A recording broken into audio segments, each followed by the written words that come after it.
আজকে তোমাদের সাথে কিছু আর্জেন্ট কেকের অর্ডার শেয়ার করব। আমার কাছে বেশিরভাগ কিন্তু আর্জেন্ট কেকের অর্ডারই আসে, মানে যেদিনকার কেক নেবে তার 2 ঘন্টা কি 3 ঘন্টা আগে কাস্টমার আমাকে ফোন করে জানায় তার একটা কেক লাগবে।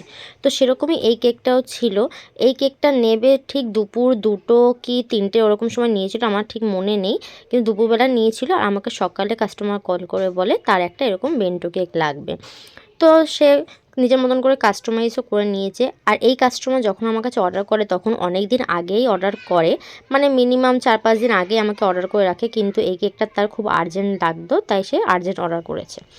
আর সেকেন্ড কেকটা দেখছো, এটা তো বলতে পারো মানে খুবই আর্জেন্ট অর্ডার ছিল। মানে রাত্রে তখন 8:30 কি 9টা বাজে, তখন আমাকে কাস্টমার ফোন করে বলে যে তার 12টার আগেই একটা কেক লাগবে। তো তখন কি আর সম্ভব হয় বলো অত তাড়াহুড়ো করে করা। তাও আমি তাকে বলেছি ঠিক আছে আমি 11টা নাগাদ করে দেওয়ার চেষ্টা করব। তো তার কথা মতন আমি কাজ করছিলাম আর নিজের মতন করে কাস্টমাইজ করে নিয়েছি, একদম সিম্পল ডিজাইন। যেহেতু অত দেরি করে সে অর্ডার করেছিল তাই একদমই সিম্পলের মধ্যেই আমি রেখেছি কেকটা, আর নিজেও সেটা পছন্দ করেছে। আমি একটা পাশে নিউট্রাল জেলের মধ্যে অল্প একটু পিঙ্ক কালার দিয়ে ড্রিপিং দিয়ে নিয়েছি, আর ডিজাইনটা তোমরা দেখতেই পেয়েছো।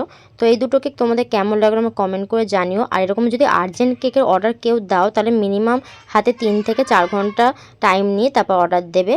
আর এইটা কেমন লাগলো আমাকে কমেন্ট করে জানিও। ওকে, টাটা।